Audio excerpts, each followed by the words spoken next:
So no, as she was saying that she can't wait to hear this conversation, as I can't wait to engage in it with this beloved man who's here. You all are in for a treat today. It's the one and only Reverend David Leonard who just came on the screen, and so I'm going to introduce him before he says hello. Uh, David Leonard. We are brothers from the same mother in the spiritual context. We both came from the Atlanta Church of Religious Science in the 1980s. And then, as David graduated from ministerial school there, he moved to Huntsville, Alabama, and started to work, correct? And he's been there for seems like 100 years. And for many years, David was considered the New Thought provocateur in our movement because he chose to live from his heart and not his head. And that stirred those old Sil minders up. David co-founded, if not founded, a program called the Circle of Love Gatherings. He's been in his relationship with his beloved Trey for many years. We just love him dearly. He's a huge animal lover. He's a piece of my heart and soul, and I can't wait to play with you in this realm. It's just been way too long since we've been face to face and heart to heart, and on the journey that we've been on around the world, living life. Good morning, my beloved. Good morning, precious one. This is so How? nice. Yeah. So great to have you with us today. I know you've already done service in Huntsville and then you rushed home to get on Zoom for us. So thank you for being here. It's fun. This is really exciting. Um, I love your production. I feel like I'm on stage again. So this is really good. You are on stage, baby. I know You you are and I on have quite a history, haven't we? We do. We've somewhere in the early to mid 80s, right? It's just a long, rich history. And so, I um, have memories of you at Selimar at the end dancing. The last night that had a big dance. You are the best dancer in the movement, and thank you. yeah, Thank and you. Well, I yeah. look forward to those days when we can dance in person again, right? Oh, I know. I tell Yeah. you. Yeah. So this morning we're going to just play in conversation. What is on your mind right now? What is Spirit saying to you that you'd like to talk about? Oh gosh, you and I we both shared the same teacher, Kennedy Schultz, and Yes. he was quite an influence on both of our lives. And the teacher lives in you, even though they're not here. David Walker's still here. I have such vivid memories of him. I see him in South Africa when we were at the Parliament of the World Religions, and I watched his heart open as he saw the orphans. I saw him completely transformed. I watched our teacher Kennedy Schultz. His heart opened at the end of his life when he had the brain tumor. And when someone would come, a practitioner would talk principle to him, he said, "Oh, don't talk to me about that stuff." He said, "I need you to hold me." So I Oh, watched him soften. And then he said to me, "David, you have to tell them I was wrong. It's all about the love." yeah. So I'm so glad that you used that as your opening because that's a way to honor the teacher. But Kennedy, I remember when I was a student, a young guy in my 30s, Kennedy said, "You students are here to eclipse me as your teacher." He said, "I have eclipsed Raymond, and you are here to eclipse me." And I think what Kennedy was pointing toward was this evolution of consciousness. And I think that's what I would like to talk about because I think you and I are a different way of new thought teacher. We come about it from the heart. We face the darkness, like Amy's saying about. We allow the feelings to come. We don't deny the feelings. I remember when I learned spiritual mind treatment from my beloved teacher, you would deny what you didn't want and you'd affirm what you do want. But then Correct. what happens? It just gets stuffed in there, like Amy's saying about, and later on it shows up in your life. So I think you and I bring a whole new way of approaching new thought to the world. One where we don't shame the darkness or shame the shadow, but we actually bring it in. And I loved your opening inclusive statements. You know that beautiful thing about oneness? Oneness includes everything. Nothing's Yes. excluded. And that means the pile of doo doo on the side of the road is brought into oneness. You don't just say, "Oh, that's no." It all has to be embraced. So I think you and I are the new order of New Thought Minister.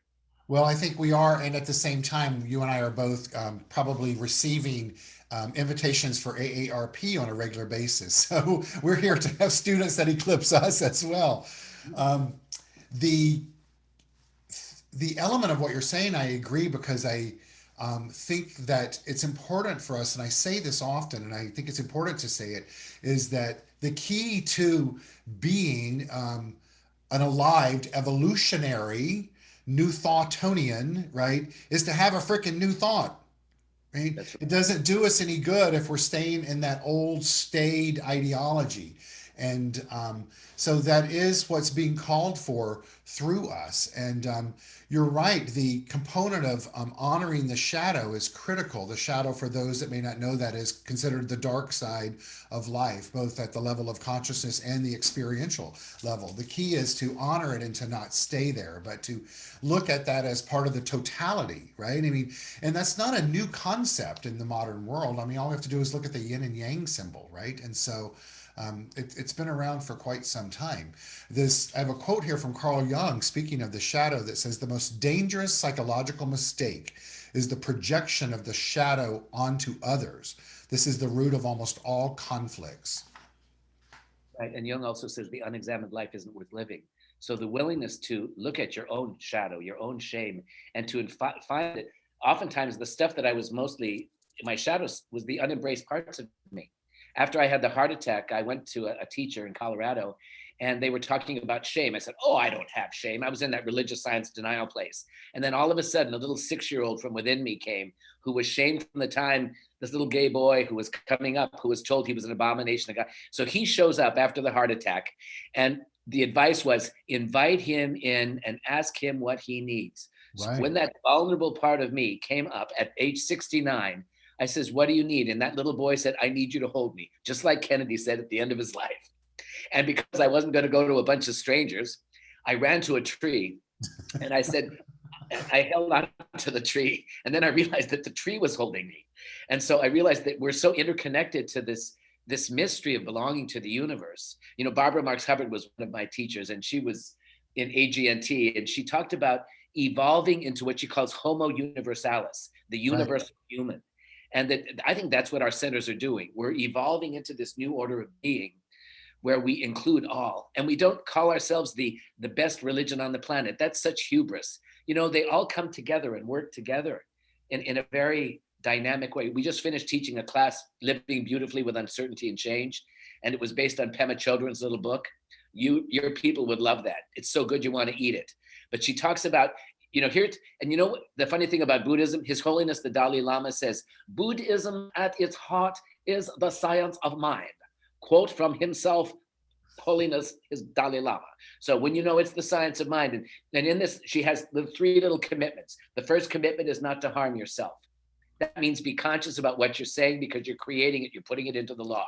The second one is to help one another. That's something that we could learn in religious sciences, to open our hearts and to embrace everyone. We have recovery groups at our center that are just exploding because people show up and they need help, you know?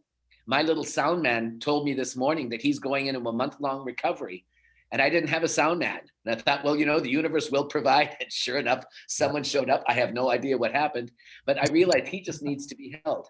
And then the last commitment that she talked about, and I think we in New Thought could really embrace this one, embrace the world just as it is, and then bring the light into the darkness.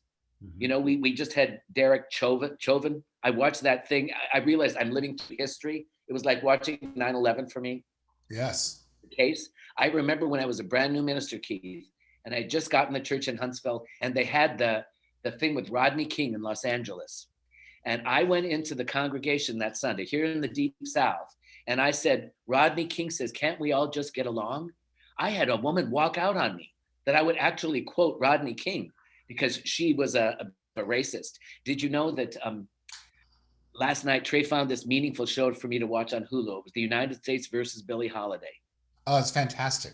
Oh my God. And the opening scene, this was so miserable. You talk about evolution and consciousness. The opening scene is 1937. United States Congress tries to abolish lynching. It didn't pass. Right. It didn't pass. And then I thought of us with this racial strife in our country. We have to be willing to face our own racism. And then in that, find our humanity, find our inclusivity. There was a young boy that came to the center, and I hadn't seen him. He's a very pretty thing. And I said, hi, my name is David. And he said, my name is Mia. I'm a trans. I said, oh, Mia. And she said, I was thrown out of my home in Moulton, Alabama.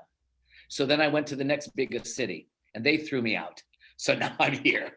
And I put my arms around her. This is before COVID. And I said, you have a home here, my love. Right. You don't have to run away anymore. So we have to evolve into this inclusivity, you know? And so that evolution that you're speaking of is not even really about evolving into inclusivity, about evolving in letting go of what's contrary to that. Because if we live in one, if we are an expression of oneness, then our actions are, we're being called for our actions to reflect our spiritual truth, right? That's the journey that Barbara Marx Harwood talks of conscious evolution. In a class that I taught recently, I used her as an example, and one of her quotes is, "We're called here to live from our essence, not our ego." Right? And That's all of that other stuff is based in ego. But it's also important for us to understand that as we're welcoming individuals, as we're honoring the unity of life, as we're honoring our own shame that we have, as we're choosing to open our heart, as we're learning to embrace, those are all multifaceted components of our life that exist simultaneously. It's not, as Maureen, our beloved Maureen Hoyt says, we don't live in a world of or, it's a world of and, right. right? And so I think that that's what we're called to do as modern day students of science of mind, is to continue to honor the layers of the and, right? Right. To not live from a place of doctrine of it has to be black or white, right? Like I can be confused and I can know I'm spiritual truth and I'm feeling fear and I'm evolving to a higher frame of consciousness and I trust the law, right? And I'm scared to do that and I want to be loved and I'm scared that I'm going to be loved, right? All of those can exist simultaneously. It's all about building that faith musculature in the essence of what is. I totally agree with you. And I'm glad that you mentioned this idea of death and rebirth, because, my first Sunday in Huntsville 33 years ago was Easter Sunday. And I remember I spoke about the resurrection, and it's a principle. It's not an action that happened. And it's about this death and rebirth. So this Sunday morning, as I'm getting excited about seeing you, I get a text from my prayer partner, and he says, "I'll be on in 10 minutes. He's in California. It's 5 a.m. and I'm 7 a.m. And then he sends me this little thing. There are no accidents. It was Richard Rohr's daily thing for today, and it was about the apocalypse. And the apocalypse, he says, Christians call it when the world's going to end, and what do they call that? People all rise from the dead. Armageddon, right? Armageddon and the re Are you talking something. about when Christ, when the people rise to the That thing. And so he says they got it all wrong. He says apocalypse comes from the Greek word, which means unveiling. And what they were saying is you have to die to an old way of seeing things and then lift the veil and see things with new eyes. And I think that's what you and I are saying. But it does require a crucifixion in order to have a resurrection. You have to be willing to die. This young man came for the first time to our center, and he came from his recovery group. And he said, I said, "We want to tell us about your past." He said, "Oh, it was toxic. All I can say was toxic." And the people in the circle said, "Welcome to the toxic group," because we've all had it. And then he shared how he was raised in the Fundamentalist Baptist church, and he even became an evangelical preacher. And he says, "I couldn't stand what I was doing. I was trying to convert people. And then what made matters even worse was I was gay. And my whole family said I'm an abomination." So he said, "I hated myself. I was in this teaching. I had this very small God." And he said, "And I'm only 42." And he said, "I feel like I'm 1 year old because I'm just beginning to see things with new right, eyes." And I said, "How wonderful it is. Something is dying in you so that something is being unveiled and you're beginning to see clearly." right. And And we so had that's the key to the resurrection. I talked about this on Easter. So it's not only so the crucifixion must happen, that engagement in the death, then the death must happen to the old idea, and then the resurrection is you're rising to a higher framework of mind that is then engaging the Christ consciousness within. Right, that's the key to it. Right, that's the He is risen part. Is that then letting the Christ consciousness make itself known to you, and then the key in our teaching and awaken to new thought is to then act in accordance, right? To act in accordance. And then when you're not acting in accordance, forgive yourself, take a deep breath, get back in the saddle, continue writing your journey of finding personal self-empowerment through your own spiritual awakening, and do the work, right? Do the work. This quote I have to take us forward, it says, "It's all connected. Your gifts, your circumstance, your purpose, your journey, your destiny, it's molding you. Embrace it." Yeah, that's it. I know. So this is the life that you've been given. Could you really cherish it with all of its foibles? Correct. And sometimes we need to have those moments where it feels like we're dying, and yet it's really just a birth of some sort. Yeah. Yeah. But aren't we always dying? Yeah. right? I mean, isn't that the minute we're born, then that's the next step of this infinite journey that we're on. So you embrace death as a part of life. But Right. what we are was never born, and what we are never dies. I remember my very first funeral quoted the Bhagavad Gita in Alabama. That didn't go over so well, but I don't tell them where it's from. But the Bhagavad Gita said, "Spirit was never born, spirit never dies." And when you know yourself as a spiritual being, I mean, like I was sharing with you, I feel that the teacher still lives in me. Kennedy still lives in me, and when I look in your face, somehow I feel him.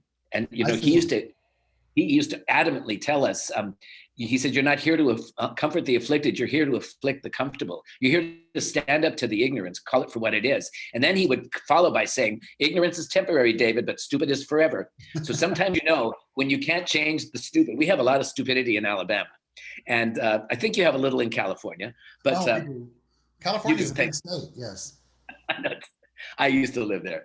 Anyway, so it's so good to see you. So good to see you too. You So and you I said sang you in the have, agape choir. They don't know that, do they? say that again. We were in the agape choir. You Oh, and me. they know. They don't know that you and I were, but they've heard me talk about singing in the agape choir all the time because our guest musician oftentimes is Arne Batson. You remember Arne? She was the thing. Yeah. So you said you have a couple of questions to ask me. Yeah. One of the questions I have is, what brings you alive in your ministry at this stage? I'm constantly challenged with that question after 33 years. So what brings me alive is the mystery of it.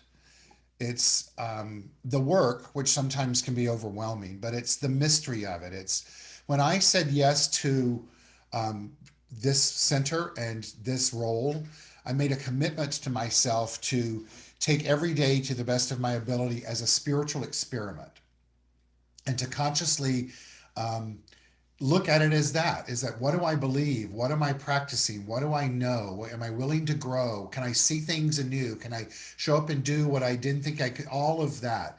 And so it's the mystery of that from the lens of my own personal spiritual awakening, Oh, right? that's um, and so I so often hear Dr. Maureen Hoyt tell me, if you connect with one person, then you've done your duty. And so when there are those moments of thinking to myself, why the hell? Like really? Like couldn't I have just been a beautician?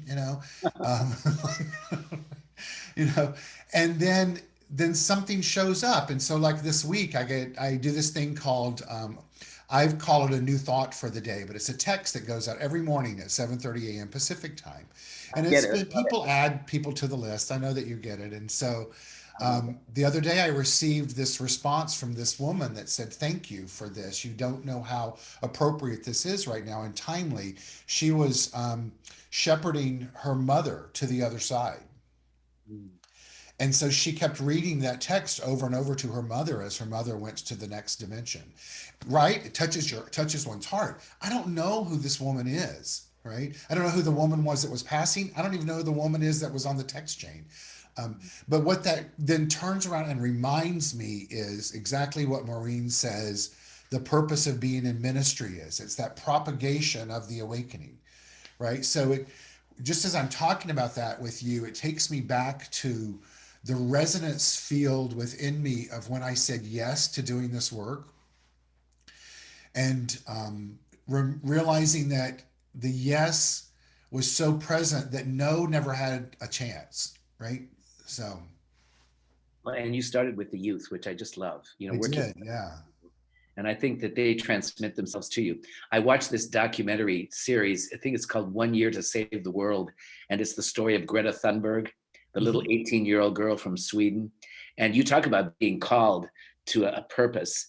And when you mentioned I should have been a beautician, her father said to her, he travels the whole world with her when she speaks to thousands of people. He says, "Couldn't you just been a dancer and I take you to your dance class?" And she said, "Dad, would you really want me to just be a dancer?"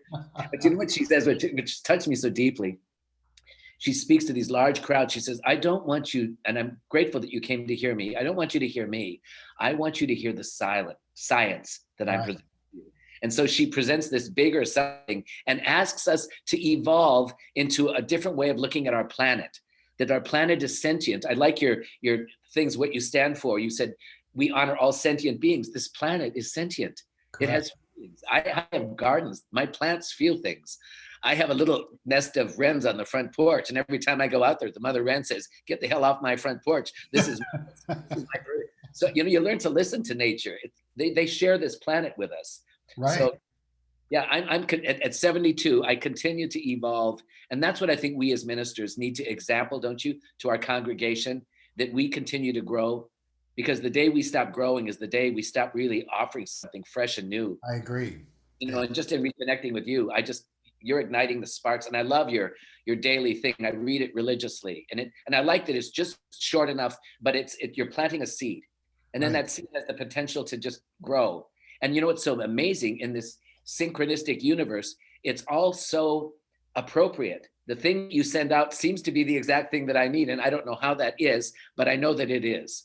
Well, we do know how that is because in our philosophy, faith, and way of life, known as the science of mind, and other new thought teachings that we practice, we're told that there's only one mind, No, that's right. right? So then we have the opportunity to have a new thought around that one mind of like, well, of course there's synchronicity, right? Right, of course there is, right? Of course our sentient beings are saying, get the hell off my front porch, right? It's because that is, right? Because that's the out picturing, that's the demonstration, based on our conversation yesterday, that's the demonstration of life showing us the truth of what it is that we know, right? So what we're called then is to know that we know it and open up to it, right? Yeah, and be willing. We talk about the mind a lot, but I've at 72 years of age, having taught the science of mind for a gazillion years. You mentioned 45 years married, 33 years in ministry, and now at this stage, I court the beginner's mind and the beginner's heart. I want to be in that place where I don't know. I don't have any of the answers, and then I'm teachable. Then I can hear, that something that still small voice that doesn't get louder but gets clearer when I get still. So I've learned to kind of quiet my mind that has all the answers. And I've learned that the ego wants answers, but the soul wants to find meaning. Right. So I'm constantly in the ministry trying to find the meaning in what you and I do. And the conference that you and I attended, the last one of our Circle of Love gatherings, we had all these new graduates that come from Holmes Institute. Right. And we did this interview. And I remember you and I were on the panel. And the question was, how can we be relevant as a spiritual movement in this time when there is so much chaos, there's so much darkness? We need to bring the light. We don't need to deny the darkness. The darkness needs to be brought in, and we need to find the light within the darkness, like this whole race experiencing in the country and this environmental thing. Somehow see it with eyes. Uh-huh. David, you're Have the new freezing. prayer. Are you there? Oh, you're frozen. You're frozen. Oh, now Am I I think we're good both. now? Let's all take a deep breath and just engage the rhythm of the oneness of technology. Okay, there you are, I think. So I hope we didn't lose David. Oh, no, we did. So he'll come back. What a joy it is to have him with us today, sharing his wisdom. And so I was about to say to him, as he was saying that we're here to bring the light, I believe that we're here to be the light. And so it's from being the light that we'll then be able to share it with others. The quote I was about to give him, and when he comes back to us, I'll be happy to do that if we can get him back online, is from Rumi. He's a huge, there he is. You're back. So just take a deep breath there and turn your microphone back on. Okay, there we There you go. are. So what I was saying when you went into the darkness there for a second, remember the oneness, life itself, no I crazy need to there, I right? need to evolve in Zoom land. You need to evolve me in Zoom land. I will, And honey. still, okay, I will. But what I was saying, I think it's obviously what we were just speaking of is that there's both darkness and light, and then you went into the darkness, right? So what I was just saying to the right, to those that are following us and watching today was that um, my response to what you're saying of we need to bring the light is that I look at it a bit different, that we're here to be the light. be the light. And as we be the light, then we will obviously attract into our world more and more of that. And then as we emit that light, that ripple effect will make a difference out into the planet. In that context, in the class I'm teaching right now called The Journey of Awakening, this week I called our students to commit to becoming a saint, and not in the old ideology, but in the ideology of living in the light, right? Of committing to being that light as you walk the pathway of life, and then to physically show up making a difference, right? To remember that you're living from that place of holiness and putting an imprint on humanity. So, David, I know that you're a huge fan of Rumi, Right. right? So I'm going to give you a quote, see how that sparks you on Rumi. So, when I run after what I think I want, my days are a furnace of stress and anxiety. If I sit in my own place of patience, what I need flows to me and without pain. From this, I understand that what I want also wants me, is looking for me and attracting me. There is a great secret here for anyone who can grasp it. Right. It says in a Sufi that all your efforts won't get you to the first way station. So, and they also say in Sufism, you take one step toward the beloved and the beloved comes running toward you. So all you have to do is just say, I am open, I am willing. And then this presence will come running. I'd like that you told your students to become a saint, because the definition of a saint in my world is a sinner who never gave up. Oh, I And love St. that. Francis was asked, why, isn't that? And St. Francis was asked, why would God choose you of all people to have his word made manifest? And St. Francis, in his humility and saintly way, said, because God could find no more lowly sinner than me. I love See, it. isn't it beautiful? Right. And so then I think it's when the sinner can, they're not separate, the right, sinner and the but it's saint. important for us to, for those that are listening to us that may get triggered by that word sin, to understand the origin of the word, right? Missing. It's missing Yeah. the mark. And so in our teaching, it's not thinking that highest idea, right? It's not in that, it's not living from that place of the qualities of the divine, of peace and power and beauty and joy, light, life, love, and wisdom. That's all it is. And so if we're expressing something that's not that, all that's required of us is to stop, forgive Right. ourselves, go, okay, girl, get over it, Blanche. Take a deep breath and go, all right, I'm ready to start anew, because that's the nature of nature, right? It is. Yeah. So then it's all included. Nothing is excluded in one. It's in the science of mind, you and I've taught it for a gazillion years. And sometimes there's one little sentence that will blow you away, like the Rumi quote you gave me. Like, here's my favorite Rumi quote. Rumi says, what you think of love are but subtle degrees of domination and servitude. He says, but true love comes fully formed like the moonlight in the window. Now, if you're someone like me, huh? True love comes fully formed like the moonlight in the window must mean that it's already there Right. and it has equanimity, right? So could we know a love that's already there, that we don't have to, think of, do you love me or don't you love me? This domination. We've got this idea around relationships about love, which Rumi says is all wrong. The love we're seeking is the love that we are. Correct. Then, I would love it if science of mind could be science of mind and heart. Because, underneath this teaching that has continually evolved since the time Ernest Holmes wrote the first text to the way we are preaching now, he says in there, all is love and all is law. And then he says to let the love lead the way. Well, then why don't we talk about the love? You and I talk about the love freely.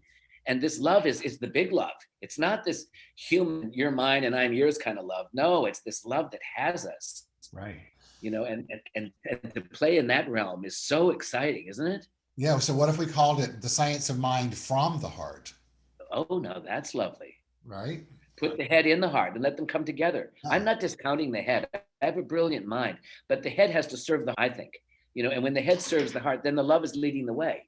Right. Then when the wren didn't say, get the hell off the front porch. The wren was saying, I'm trying to take care of my babies. Can't you Right. see that?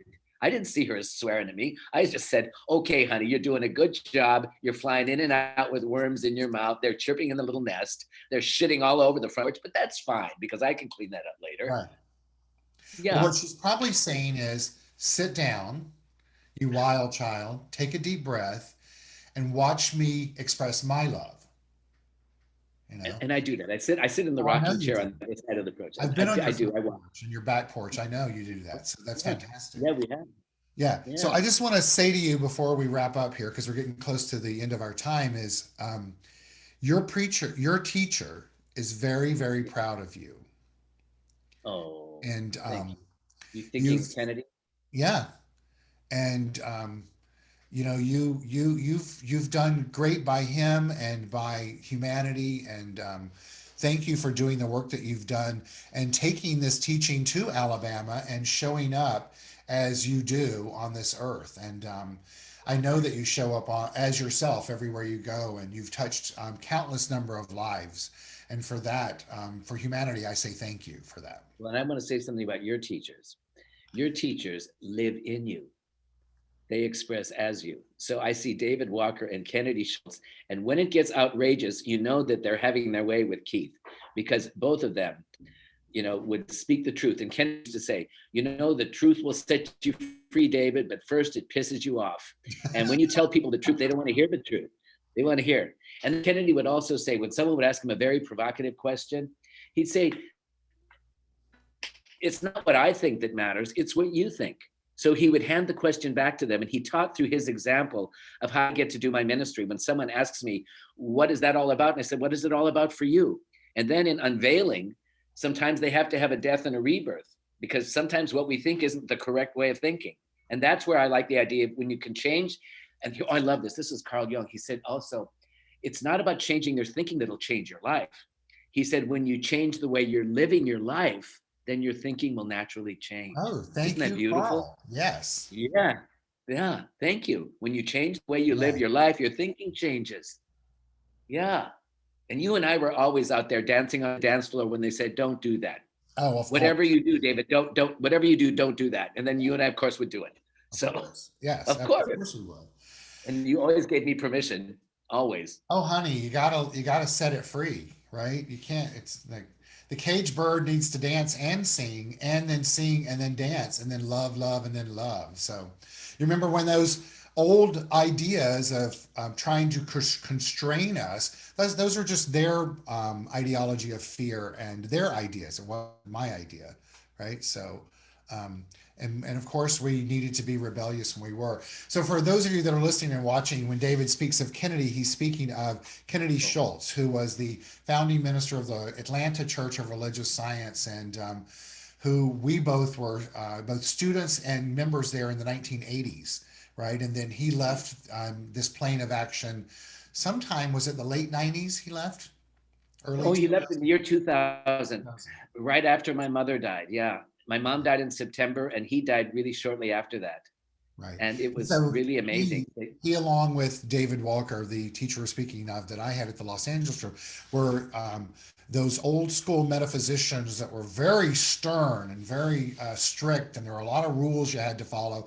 But that all came from the teachers they followed, who were all students of Ernest Holmes, right? So it was all about adapting to the world while trying to interject new ideology. And so that's exactly what we're doing today. David, the last quote I have for us today is, and see if this sparks anything before we say goodbye and let Amy come back on to give her gifts, is the path isn't a straight line, it's a spiral. You continually come back to the things you thought you understood and see deeper truths. Yeah, that's so true. It isn't a straight path, it isn't linear. And it is a spiral, and ascending spiral. I remember Emerson, he says, go into the forest in the darkest place where no path has been forged, and that is where you start your path. So each of us, it's the pathless path, and we've got to find it.